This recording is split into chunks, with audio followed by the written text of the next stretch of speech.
आपदाय च धर्मस्य सर्वधर्मस्वरूपिणे अवतारवरिष्ठाय रामकृष्णाय ते नमः.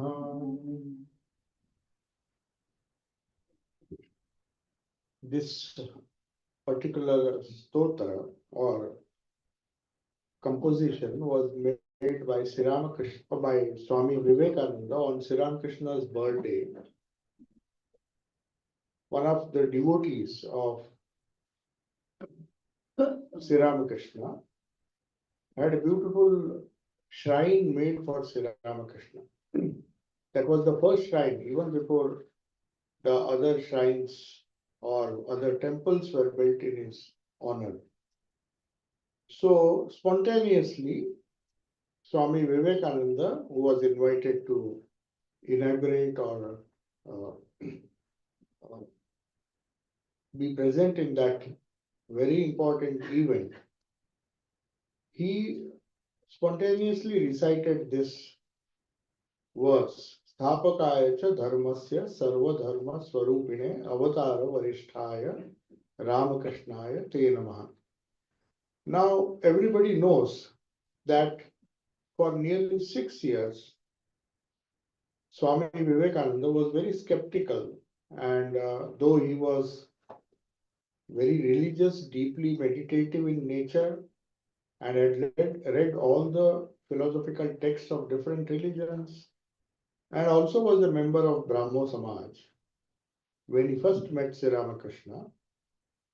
And like all the young people of those days, the young educated people, young Bengal as they were known, they were all very keen to find a true meaning and purpose of religion or religious sects which were quarreling with each other, apparently because of the lack of understanding of the different religious sects that were prevailing at that time. And among Hinduism itself, if you see, the then Bengal had Vaishnavism, followers of Ma Kali or Shakti. There were Shaivites, there were Advaitins who used to come from North India, though Advaita was not so popular, but great Advaitic sadhakas like Tutapuri and all used to occasionally come, mainly for Ganga Sagar Mela or on their way to Puri or all the places of pilgrimage. And naturally, when they used to travel by foot most of the time. These holy men used to stay at Dakshineshwar because thanks to Rani Rasmani, she had made elaborate arrangements to serve holy people, irrespective of their caste, creed, religion, the sect they belonged to. That's why you see, even before Sri Ramakrishna incarnated, or maybe after his incarnation, before he became well known to the whole world, Rani Rasmani, as it were, was preparing the background. And she had a dream, as all of you know, that the complex of Divine Mother, Bhavatarini, as she called her, that was her main intention to have a temple for Ma Kali, Ma Bhavatarini. And in that campus, which was very unusual, you had a Radhakanta temple, which was very, very rare in those days. Vaishnavas would never worship Shakti. They had exclusive methods of worship, somebody considering them Vishnu as the Vishnu or Narayana as their Ishta, which conflicted with the other ideas of God as the Divine Mother. So they had become some sort of cults, and true religion was not understood by a majority of the people. So that's why these conflicts were there. And Shaivites, of course, all over India, this is not just in Bengal, but all over India, there were these clashes because of wrong understanding of their own particular religious denomination. And to add to that, religions from abroad, like Islam came much earlier, many sects of Islam, Sufi Islam, then Shia Sunni, and also different Christian sects. The Anglicans came, the Scottish Church, and there were a lot of churches which were adding their own ideas or own interpretation of their own religion, which was like our Hindu sects, all the Hindu sects, they were not universal enough. So, in this uh, hodgepodge, as it was known, the hodgepodge of different sects trying to establish superiority over one another, there was a lot of conflict. Swami Vivekananda mentions this as one of the reasons why Sri Ramakrishna came. He was the first one to point out the exact reason why Sri Ramakrishna, as a divine incarnation, was born. So the first line, Sthapakaya cha dharmasya. So what I'll do is in the morning, since morning we have been reading many nice quotes or nice teachings of Sri Ramakrishna as well as some incidents from his life, which are very authentic. As I said, these quotes are taken from people who have lived with Sri Ramakrishna. Most of the direct disciples, including Holy Mother and other direct disciples, have made these statements. So we want to be sure, make sure that whatever we say or whatever we interpret comes from a very, very authentic source. People who have not only got their inspiration from Sri Ramakrishna, who lived with him and learned all their ideas or had their spiritual inspiration directly from Sri Ramakrishna. So whatever they say, it is safe to quote and try to discuss based on their sayings or based on their remarks which they made occasionally. It has been compiled from different books.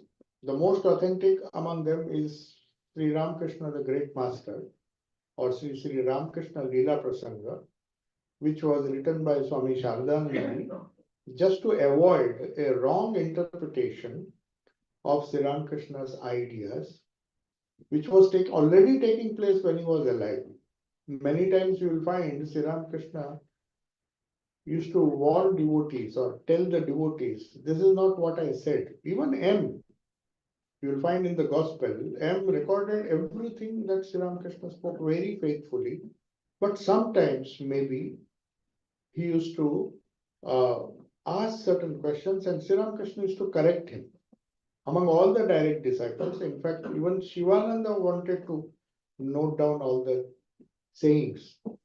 And when Sri Ramakrishna came to know about it, he said, no, don't do it. It's not a job reserved for you. There is somebody who will do all these things. So Shivanandaji immediately, he had so much reverence to his guru. He knew his guru doesn't want him to record these things. So he took everything and threw it in the Ganges. He stopped recording.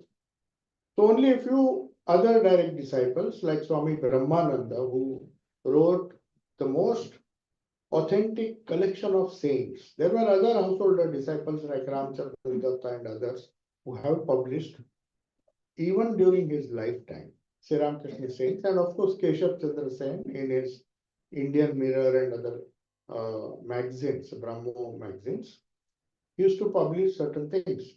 But when Swami Brahmananji wrote, there is an occasion, a very beautiful incident, where he recorded, according to his memory, he wrote something which he thought Sri Ramakrishna had said. And he had a vision. Immediately he had a vision. Sri Ramakrishna came and told him, I didn't say this. So you see how authentic it must be. Of course, that book is very, very small. It is known as Words of the Master. That is more than enough. If we just read the words of the Master, and of course, the Gospel of Sri Ramakrishna, which was uh, confirmed. I mean, Srima Sharda Devi herself said this is the most authentic. I feel as if Sri Ramakrishna himself is speaking.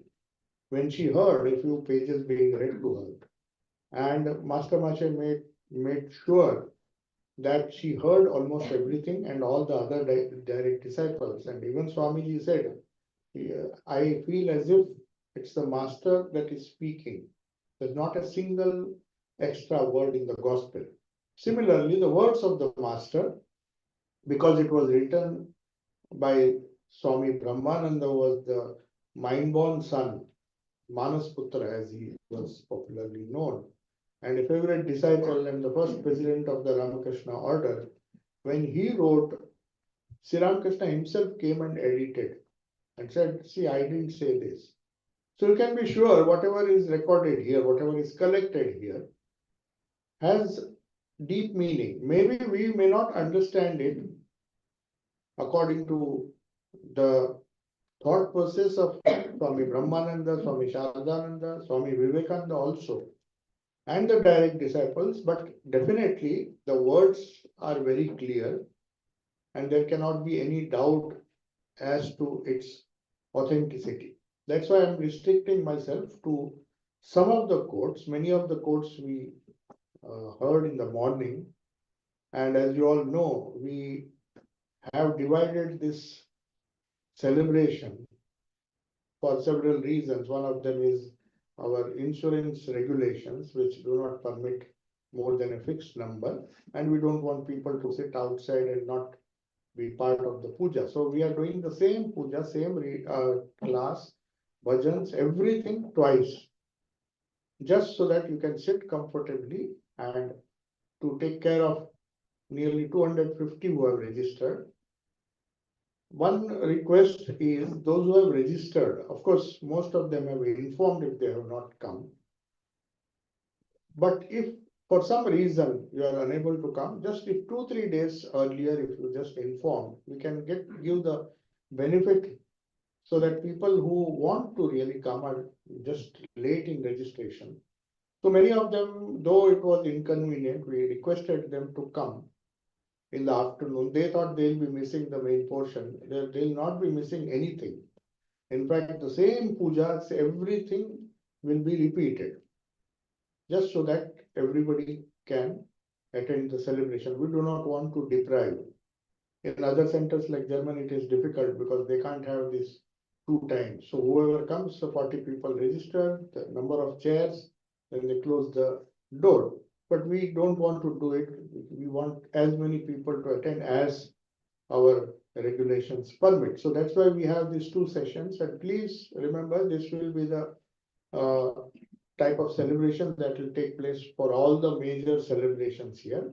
Twice, the same puja, same, the songs will change. Maybe the second session also there is a talk. So we want something of everything, a little bit of reading, a little bit of talk, a little bit of puja, a little bit of devotional songs. So everything will be repeated in the second session. So don't feel that because you could not get in the first session, some of them will come in the second session. In fact, that there are more people in the second session than the first. But anyway, all have got a seat to sit. So we'll now begin with the first quote, that is the first line of this prayer which I just uttered, which Sri Ramakrishna, which Swami Vivekananda himself composed in honor of Sri Ramakrishna. And it was not planned. He just, seeing Sri Ramakrishna, the devotee said, "See, we have made a very humble shrine for Thakur." It was fully built with marble. In those days, marble was very expensive. So they said, "Swamiji, we could not do enough. We just have a simple shrine." Then Sri Ram Swami Vivekananda jokingly remarked, in his whole life, he never stayed in such a luxurious marble place, a room with so much of expensive marble. Now he's staying there, but you see, he just stayed in a very simple room with very simple habits, very simple food. So they had made a lot of offerings. He said his whole life he has taken, especially towards the end. His food was so less, he used to just take suji payas. And that is what he ate. What do you think that he is expecting. He will not expect anything more from you. Whatever you can do with devotion, it will be accepted by him. And then he explained through this mantra, Sthapakaya cha dharmasya, means he was a divine incarnation, according to Shardhanji, who was born to establish religion. Now, this line has been explained by Swami Shardhanji in great detail. What do you mean born to establish religion? Sthapakaya cha dharmasya. Do we have to establish a new religion? Does he mean? Swami Shardhanji asked this question. Did he come to establish a new religion? Then it would be Ramakrishna's religion. It will become another sect. There were already sects quarreling with each other. There was Vaishnavism. If you ask somebody, he'll say, no, I'm a Vaishnava. I'm a Shaiva. I'm a Shakta. I'm a Advaiti and I don't believe in anything. So already there were enough quarrels. And then somebody will say, I'm a Muslim, I'm a Christian, I follow this, I'm that. So there's so many identities, limited identities. Each one claiming that he belongs or he represents the only religion that ought to exist. Because all other religions, because they don't follow the same principles as our religion does, or my religion, my particular view of religion does, they do not have any right to call themselves religious. That was the most popular idea even today. What I believe is true. What you believe, though we may tolerate you, but it is not true. And if it comes to that, let us decide, let us have a fight and decide whose religion is true. That is all the history of world religions shows. But imagine a situation where all these great prophets were, if they were born at the same time, in the same age, communicating with each other, Buddha comes, Christ comes, will they quarrel? And because that will be against the principles of their own religion as they propounded it. Because we don't understand, we misinterpret religion and then we quarrel. So Sri Ramakrishna explained it so beautifully in his own way. There are so many stories that Rama and Shiva, there is a story that Rama is a devotee of Shiva and Shiva is a devotee. He does Ram Nama. So there is a story where there is a quarrel between the two. That's just a mythological story. But then they compromise and they settle their quarrels. But the Ganas, Rama's devotees and Shiva's devotees, Ganas, their quarrel continues to this date. Sri Ramakrishna is to make fun. They settle their quarrel, but their followers are quarreling even to this day. That is what happens in religion. Each sect thinks, or the followers of the sect, as time passes, the message gets diluted. So there is a need for somebody, an incarnation to come and establish religion as it is. That is what is meant. He has not come to establish either Hinduism or a particular religion known as Ramakrishnaism, which many people think he is a founder of a religion, so are you a follower of Ramakrishnaism? That may be asked after a few centuries, people will ask this. Like Buddha never said he started Buddhism. But people now say, I belong to Buddhism. Buddhism is my religion because I was born into it or I follow it. I don't think he would have agreed. So also Swami Vivekananda says, if you are a follower of Christ, there is no need to call yourself as a Christian in that sense. Christian as it is understood now. Christ never started Christianity, though it was started, he came to he was born to establish religion or true spirituality. In that sense, Sri Ramakrishna did not come to start a new religion. He just came to revive, establish religion, which was already established, which is always there. That is why in India we call it Sanatana Dharma. So eternal religion now and then becomes non-eternal, becomes limited in its scope, and people start quarreling. Then somebody has to come to establish that eternal religion again. So it can be any part of the world. So that same eternal religion was established by Buddha. He found a way to truth. Christ found a way to truth. All the Shankaracharyas and all the Acharyas and prophets in their own way found the way to truth. But what was unique about Sri Ramakrishna is comes in the second line of this stotra. Sthapakaya cha dharmasya sarva dharma swarupine. This is very important. It's very difficult to understand because we have this peculiar concept of Ishta Devata. Now, this is the most misunderstood concept that my Ishta, if I have one particular Ishta, do I have to hate other Ishtas? So, Tulsidas gave a very beautiful, it is part of the Ramnam Sankirtan. He says, Srinathe Janaki Nathe Abheda Paramatmani Tathapi Mama Sarvasva Rama Kamala Lochana. He gives a beautiful explanation. Most of the prophets, most of the saints, they speak the same thing. Is to say, Ek Nama, Ek Ram, Hazar Nam. Rama may be my Ishta, but he has 1,000 names, and I don't mind repeating any name or worshipping him in any form, but there is a particular requirement. When you say he is my Ishta, he says Srinathe, Srinathe means Krishna, Janaki Nathe, that is Rama. They are same. Abheda, they are not distinct. Paramatmani, in as Paramatmas, they are the same. Tathapi, but still, Mama Sarvasva, my all in all, is Rama Kamala Lochana. Tathapi Mama Sarvasva. I know both are same. Both have come to establish religion.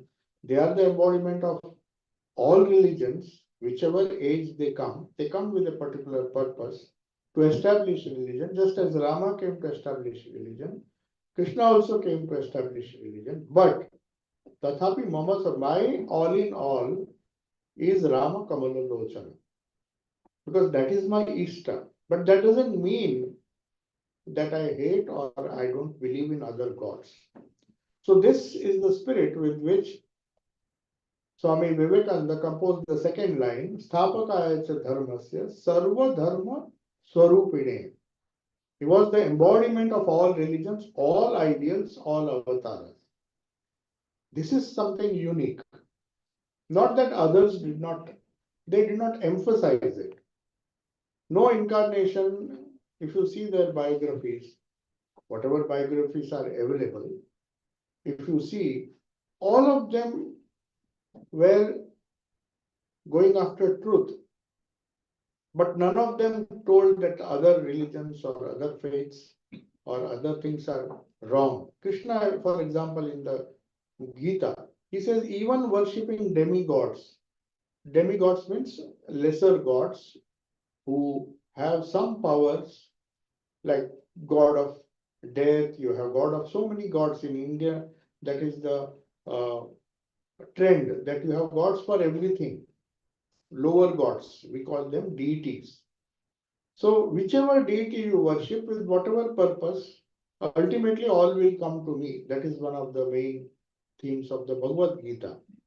So all of them, all the incarnations come to establish religion. Sthapakaya cha dharmasya. Sri Krishna also says, whenever there is adharma, I come to revive that dharma, uphold that dharma. Yada yada hi dharmasya glanir bhavati. So there he says, whenever there is glani means some kind of misunderstanding of religion, I have to come to re-establish that. Abhyutana adharmasya means abhyutanam dharmasya tadatmanam Sujamiham. I Sujamiham means I incarnate myself. So he is born or he incarnates, Sri Ramakrishna is incarnated as Krishna before him, as Rama before him, as all the gods and goddesses. They incarnate with different ages to re-establish religion. So Sthapakaya cha dharmasya sarva dharma swarupine. Now, sarva dharma swarupine, though Krishna says indirectly, because he says you may be worshipping any god, any demigod, depending on your likes, dislikes, your idea of God, your needs. If somebody needs a particular thing, for example, there are so many deities ascribed to wealth, prosperity, health. Every aspect of life has a particular deity. That's why some people believe that if you worship Lakshmi, you will get wealth. Maybe it is a limited understanding of God, of Lakshmi, Bhagya Lakshmi. There are so many Lakshmis. Then there is Saraswati, the goddess of education or goddess of learning. So we have so many gods and goddesses which help human beings, helps us to achieve certain goals which we think is important. If somebody is very keen, he doesn't want the ultimate truth, he wants wealth. He ignorantly maybe worships Lakshmi as a limited being, a limited deity who will help him get what he wants. But even those people, Sri Krishna says, ultimately will come to me. They'll travel from lower truth to higher truth. So we have this worship of so many deities which do not conflict with each other. That's why Sri Ramakrishna was an embodiment of all religions. This is something new. Embodiment of all avatars and embodiment of all ideals, which each avatar came to, because he was all-rounded. He did not leave any aspect of religion. That's why he had to practice religions, different religious traditions, sadhana according to different religious traditions, individually, taking them as a path to reach the goal, wherever it took him, that path took him. He was curious. Somebody asked Holy Mother, what do you think is Sri Ramakrishna's main purpose of incarnating? Was it to harmonize all religions, just as Brahmos did? Brahmos also attempted before Sri Ramakrishna, but they attempted in a different way. They thought these quarrels are because we hate each other, hate each religion, which has come. Some have come from other countries, some have been born here and fighting with each other. So they thought, let us have a universal religion, taking a little from every religion, a little from Christianity, a little from the Upanishads, a little from Hinduism, a little from Islam, and try to harmonize everything. That is an external harmony. You make everybody happy. I'm taking a little from you, little from another person, a little from some other religion. So other religions, those who are not very happy with their own religious pursuits, I mean, the way the people belonging to their religion quarrel with each other. Some people want peace. They want some liberal attitude. They feel religions are quarreling too much with each other. Such people were attracted first, before Sri Ramakrishna was born. So the background was being prepared. The Brahmo Samaj brought these people together, those who are educated, those who believed that they were rational. But then they criticized certain things like Murti Puja, like some things which they thought is not part of religion. So that is why that movement did not succeed. Though it served one purpose, it brought people of belonging who were born into different sects. Somebody was born as a Vaishnava, somebody was, Vijay Krishna Goswami was a Vaishnava. But if you see, he was also a Brahmo. There were some Shakta worshippers who believed in Ma Kali. They also gave up their puja and other rituals, and they also joined Brahmos. Some Christians also joined, some others also joined. So they thought, let us not quarrel here. It worked for some time, as Keshav Chandra Sen discovered later on, that Sri Ramakrishna's harmony of religions was far deeper than what they attempted. And Sri Ramakrishna even welcomed Brahmos. The Brahmo Samaj people also were equally happy to come to Dakshineshwar, as were other fanatical people. They also came. The Vaishnavas thought he is a Vaishnava because he sings Chaitanya songs and he dances and Krishna Kirtan he does, but suddenly they will come and find that he is singing mother's song. Shaktas also came, he worshipped Shiva. But you see, all the background, the preparation was made by Rani Rasmani herself, by some divine, uh, there was some divine hand in that. Otherwise, in those days, you'll hardly find 12 Shiva temples representing all the Jyotirlingas. If you just see the structure of the Dakshineshwar, how she, how she contemplated or how she planned to have that campus where everybody could come. Before even she met Sri Ramakrishna, it was just the Divine Mother who inspired her to start in the same campus, Vaishnavas and just opposite Shaivas who are at loggerheads quarreling with each other. And you have Mother Kali, who was her Ishta. So naturally, she had special love for Bhavatarani, but that doesn't mean she did not have other deities. She had everything, whatever was part of Sanatana Dharma, she invited. And the place was not restricted, anybody could come. Even Christians in those days, the Sikhs who used to live near Dakshineshwar, they also used to come. Nobody was prohibited from coming there. And irrespective of the caste, creed, religion, those who came there for Bhiksha, they were given alms, they were allowed to stay. So that's how Swami Vivekananda says another important thing. He says, much before we met at the Parliament of Religions in 1893, there was a Parliament of Religions taking place every day in that small room of Dakshineshwar. Sri Ramakrishna was already, there was a mini Parliament of Religions held every day. This is just an official thing which this uh, Chicago people decided to have as part of the World Trade Fair. But the original Parliament of Religions was already there in Dakshineshwar. Swamiji mentions that.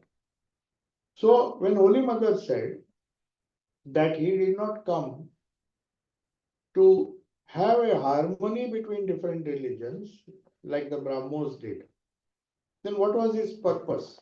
That we come, he was the embodiment of all religions, all ideals, all avatars. That is what Swami Shivananji says. What does it mean?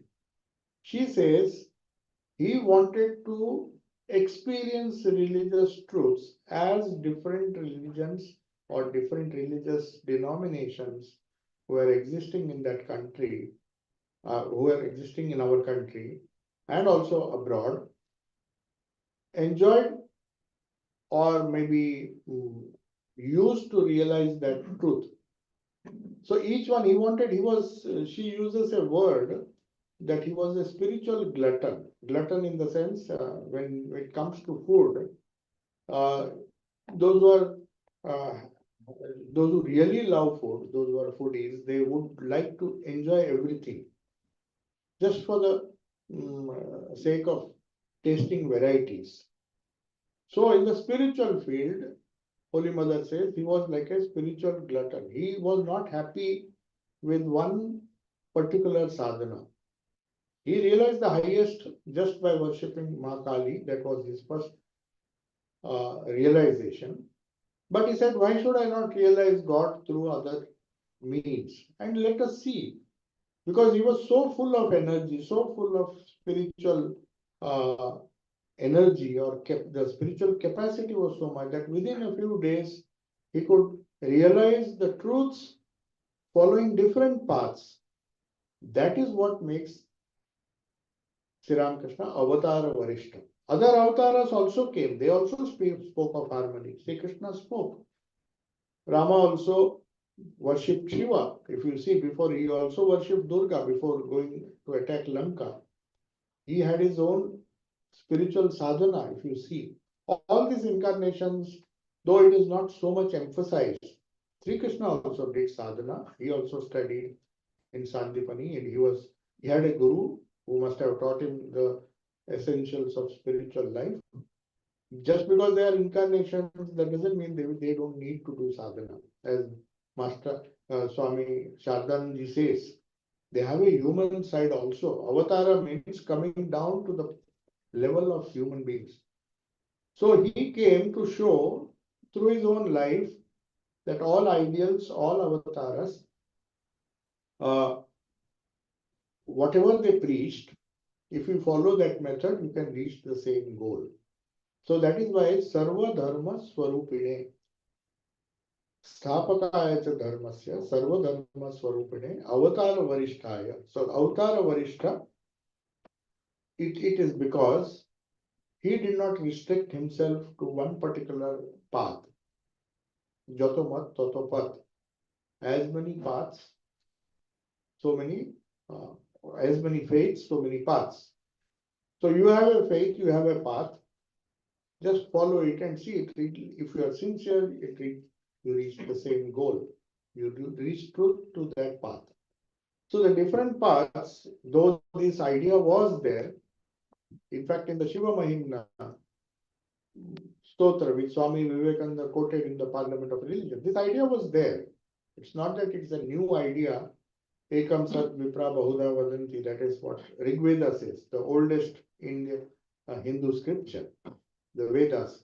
But even after that, every stotra or every Upanishad and other, everywhere they speak the same thing.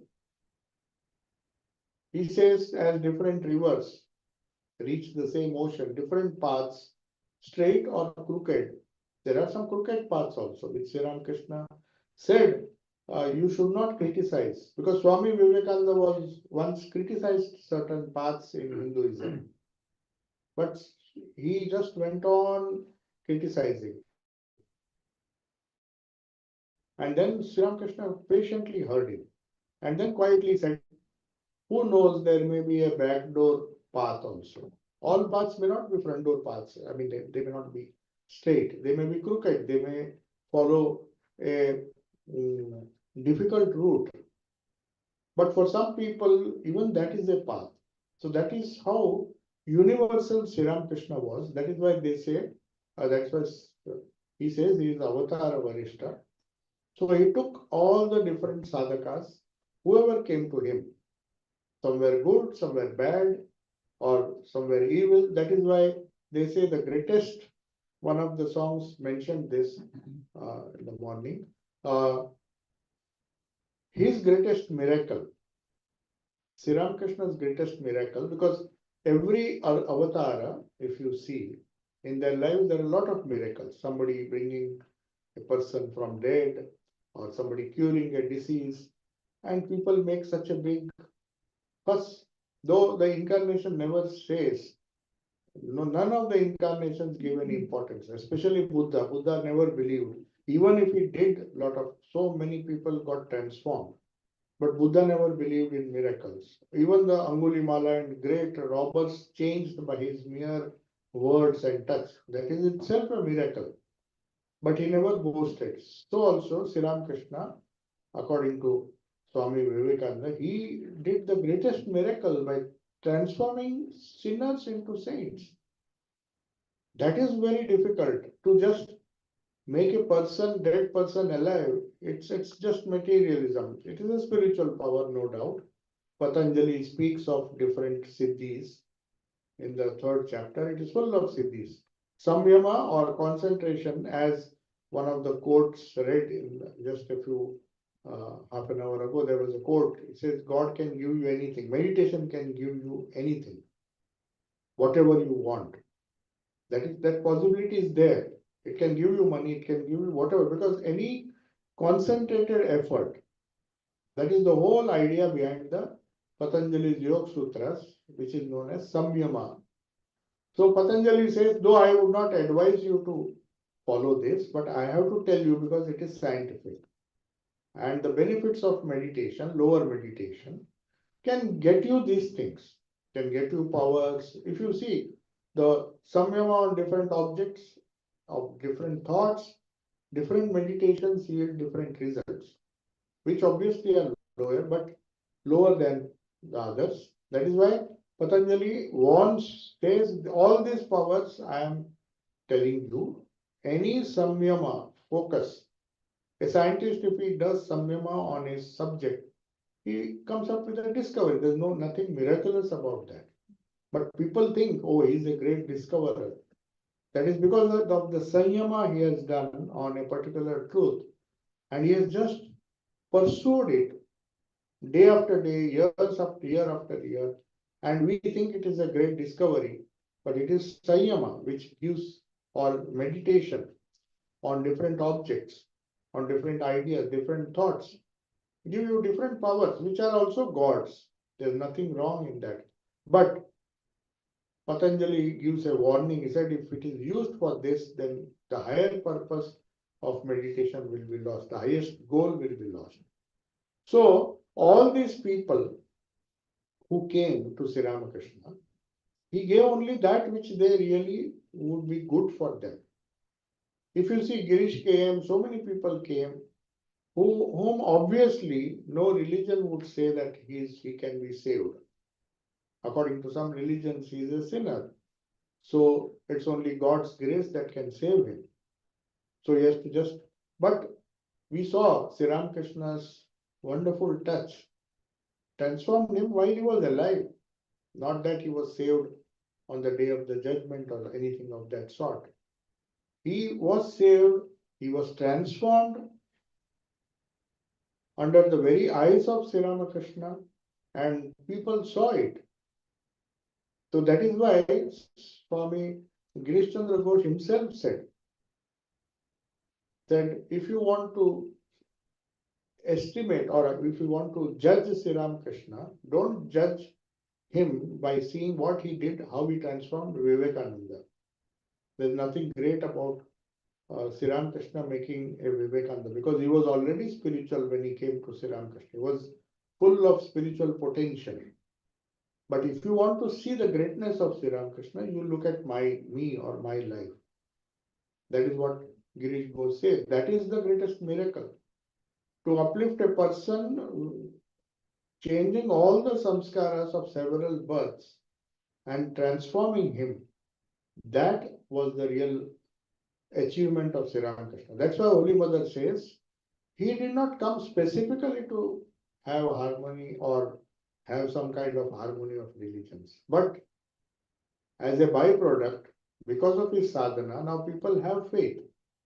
A Christian will have more faith in Christianity or true Christianity because he came to establish religion. Which religion? The core of all religions, not just one religion, which is the same. That's why Sthapakaya cha dharmasya. That is why in Hinduism, we never say this Vaishnava dharma or Shaiva dharma. They are sects. But the real religion is Sanatana dharma. Nobody will dispute that. So when you come to establish religion, whether Sri Krishna comes, whether Chaitanya comes, they come to revive religion. The fact that the followers slowly convert that effort or that particular sadhana into a narrow sect, saying that this is the only way, that is not the fault of the founder. The founder who is born to establish religion and also in Sri Ramakrishna's case was the embodiment of all religions. It's not that he came to establish one particular path. That is unique. That is why he calls Avatara Varishta. Not because other avatars were, then people may say that why is not Sri Krishna? People will say Krishna's to Bhagavan Swayam. Why not? Why is he inferior? He said no, the need was not there at that time. He had a particular mission to fulfill. He had to destroy adharma and establish dharma. That was the role he was supposed to play. When Rama came, he had a particular role. When Chaitanya came, he had a particular role. When Christ came, he had a particular role to purify religion of all the bad things that were passing on in the name of religion. So Jesus came to purify his own religion. But the need, when Sri Ramakrishna came, was for the need or the difficulties were so much because in other incarnations, why he calls Sri Ramakrishna an Avatara Varishta, because when other avatars came, there were only a few enemies. Like Ravana was there. That was the adharma of Ravana or the adharma of Kauravas. So Rama and Krishna had a particular job to do. But when Sri Ramakrishna came, he came to destroy not Ravana or Kamsa or any other demon. He says, Samshaya Rakshasa Nasha Mahastram. He came with a weapon to destroy a demon of doubt, which is far more serious. Not only because religions, different religious sects were interpreting religion in a wrong way, which was there definitely, but he also came to address another issue, which was doubting the very importance of religion. As you see, in some books are written where uh, which even goes to the extent of saying that the very idea of God is a delusion. Richard Dawkins has written a book, The God Delusion. So the samshaya is, of course, he justifies it using reasoning. There's nothing wrong. What he believes, he is strictly following that. So the samshaya itself has assumed the form of a demon or a rakshasa in this incarnation. Because the very fact that people, even in his age, not now, even when Sri Ramakrishna lived, in the heart of Calcutta, people were making fun. They were making fun of not only their own religion, but also other religions. In the name of rationality, the name of Western philosophers, a little bit of education will give them so much of confidence in their rationality. As a person who believes, an atheist who believes, most of the people now are following the trend because they find the religion, their particular religion, or as they have understood it, does not solve their problem. Then they say we are better off without religion because we find atheism helps us because we do everything scientifically. We are capable of doing it. So why do we need a God to solve our problem? That is why people write books like God Delusion. The God Delusion. It's a delusion. Hanging on to God for your problems. Instead of that, you solve your own problems. And they are very particular, or they are very rational, and they are very sort of wedded to their own faith. In faith in science, faith in rationality, faith in the capacity of human being to solve his own problem without the existence of God, which to a certain extent even Buddhism believes.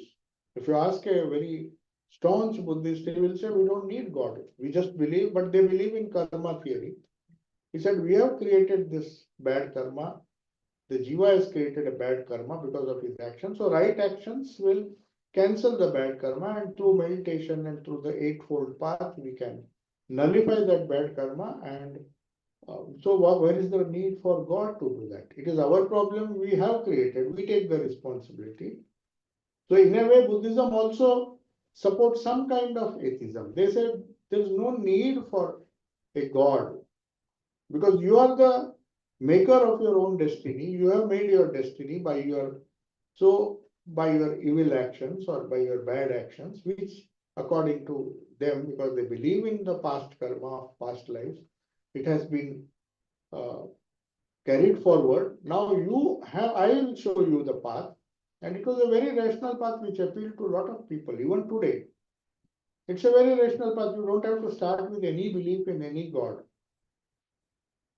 But I'm not saying that is the only path. That is one of the paths which atheists also claim that they find the solutions to all their problems in the world, at least the before they come to the problem of death. But some of them even say that death is, of course, it's a natural thing, so I'm not afraid. They can really say that they are good atheists, but they can't. But still, apart from the question of death and other things, the most of the problems, human beings now, the knowledge has advanced, is human beings' faith in one's own rationality and the capacity to solve the problems has increased so much that many of them, when they are asked, they say will belong to the atheist class. So you'll find more than 40% in most of the developed economies, they will say that they are atheist. There, you cannot say it is samshaya. Samshaya is something, samshaya, it's a rakshasa, nasha, mahastram. So he came to destroy this false faith in rationality. Swami Vivekananda himself, when he had confronted many rationalists in England and also in America, more of them were in England. So he said, I would really appreciate if you become a rationalist, but be a rationalist like Buddha. If you be a rationalist like Buddha, then I appreciate, because you have the courage to make your own destiny. He was not against, as people believe. So his idea of God was so universal, which, like Sri Ramakrishna, he learnt all his lessons from Sri Ramakrishna, sitting at the feet of Sri Ramakrishna, who not only accepted Advaita, also accepted the lowest form of Murti Puja, which Brahmos were criticizing. In fact, Swami Vivekananda fought with his master for 6 years, as he said. He believed this is just a superstition, as Brahmos were trained to believe. He even criticized Brahmananji, Rakhal, who secretly used to go and do pranams to the mother in the temple. He said, see, you have taken an oath. You are not supposed to bow down before any murti, without explaining the logic. But in his heart, Raja Maharaj or Brahmananji believed that he had an inclination to pray, seeing Sri Ramakrishna. So later on, of course, Swami Vivekananda himself said, when he was asked about idol worship in the West, he said, if idol worship can produce a Ramakrishna Paramahamsa, then I am for idol worship. Not that it is essential, but through idol worship, through any kind of worship, through atheism, the truth has to be reached. And there are multitudes of paths leading to the same goal. So, Sarva Dharma Sarupane Avatara Varishta is Avatara Varishta because this particular feature or this particular characteristic that this incarnation, Sri Ramakrishna. And for this, you will find in the great master, it is not so easy for a rational person to get convinced. Others may get convinced. Vaishnavas may get convinced because he sang the Kirtan, Vaishnava Kirtans. Shaktas will be convinced, oh, he reached the highest goal. Advaitins, saying Totapuri's remarks, how in 3 days he reached or he had his Nirvikalpa Samadhi, which took 40 years to Totapuri. So seeing all these things, all different sects may agree.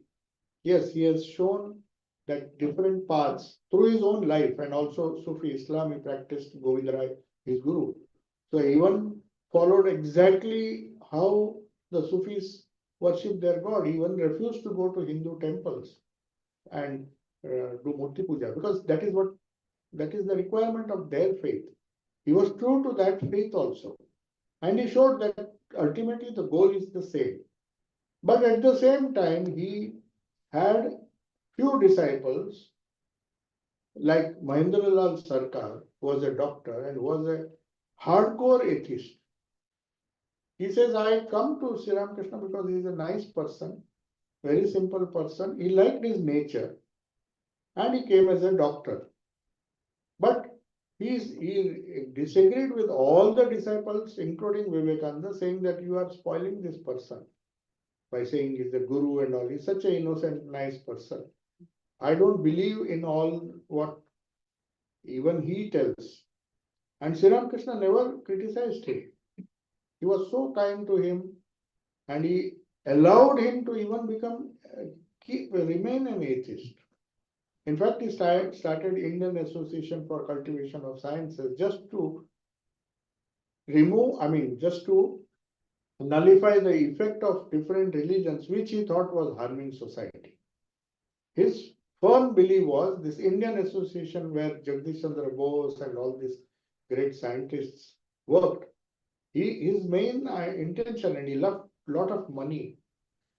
He and Amrutlal Sarkar, his son, he gave all his money for science research. He said only science can save. Science means reason, the scientific approach to life.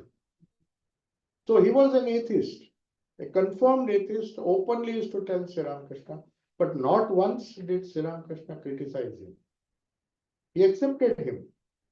So he not only accepted all the different beliefs or all the different sects within Hinduism, outside of Hinduism, but also atheism, which already had become popular in those days. So even an atheist, if he's true, holding on to truth, that is why he says, I give up everything. He told mother once, there was a beautiful prayer, and I'll end with this. There is a beautiful prayer where he says, I give my goodness, I give my evil nature, both good and bad, and I just surrender to you. Then he gives up many things. And then finally he says, he wanted to say, I give both truth and untruth. Then he stops. He said, no, I can't say that. Because if I give up truth, then what is the basis on which I stand? So that's why he said, except for truth, I give all the likes and dislikes, good and bad, devotion and everything. I surrender to mother, but I can't surrender truth.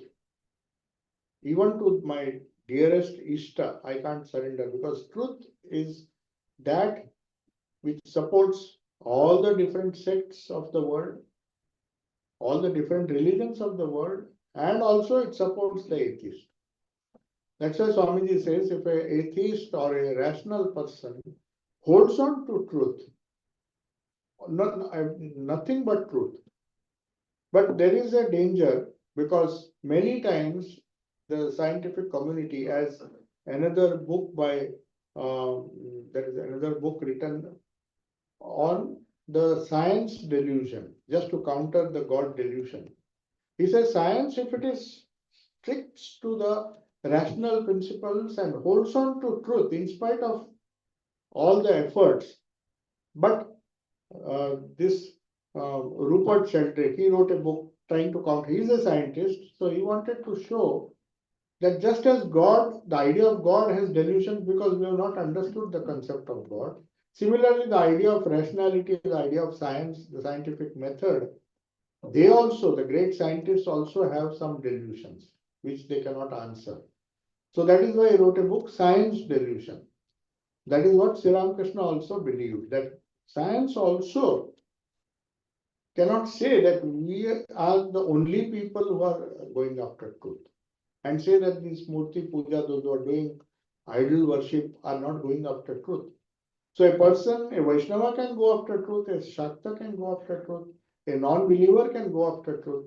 But as long as they hold on to truth, that is why Sri Ramakrishna said, in this Kali Yuga, truth is the only tapasya. We don't have to do anything else.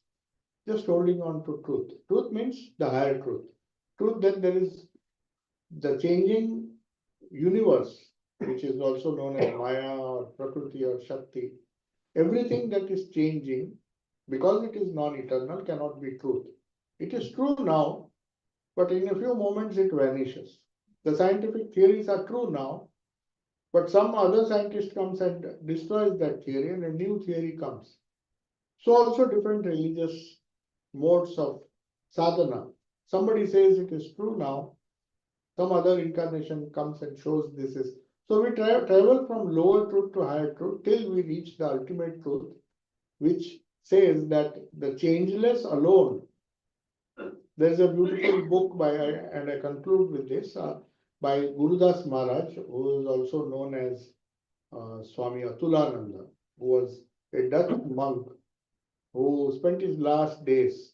We are serializing some of his wonderful conversations in Vedanta from the September, October, and November, December issues. It will be a very long book. It's a big book. Atman alone abides. That is the name of the book. A very nice name, because the only thing that will abide, that will be eternally true, is the Atman or Brahman or the ultimate truth. Anything other than that, no matter how dear it is to us, at the most will be temporary. Some are less temporary, others are more in the sense they last longer, their longevity is little more, so we think it is permanent, certain things, but certain things vanish immediately, and that makes us sad. But some things give us an illusion that they will be with us throughout our life, and we hang on to it, but even that is trashed away. For example, uh, as Yudhishthira said, death. He says the surprising thing is everybody thinks he is not going to die. So as long as we are alive, this illusion that we are going to live, gives you hope, thinking that we are eternal. But Yudhishthira says how fallacious it is. Seeing everybody dying around us, we still feel that strange feeling comes that we are going to live eternally, which is not possible. But it is like some relative truths which are more eternal than other things. But the ultimate eternal thing is the Atman, and that is the goal of life. So that is the uh, goal which Sri Ramakrishna spoke of when he says truth. When Buddha says the truth will make you free, when Christ says truth will make you free, hold on to the truth and truth will make you free. They all spoke of truth, the unchanging reality behind this changing phenomena. That is why they gave less importance. Shankaracharya said it is Maya. Christ even did not bother to preserve his body because he knew it is temporary. How many years you can preserve? Because he had reached the truth, and he knew truth cannot be destroyed, the spirit cannot be destroyed. So the more you hold on to the spirit, we all hold on to the spirit, we become spiritual or sadhakas of truth, as Sri Ramakrishna said, Sarva Dharma Swarupine Avatara Varishtaya Ramakrishnaya Te Namaha. Stapakaya cha Dharmasya. So Dharmasya again in this context, and as Sri Ramakrishna explained, is holding on to truth wherever it leads you through any path. Truth is one, sages call it by different names. Om Shanti Shanti Shanti Hari Om Tat Sat. Sri Ramakrishna Pranamastu.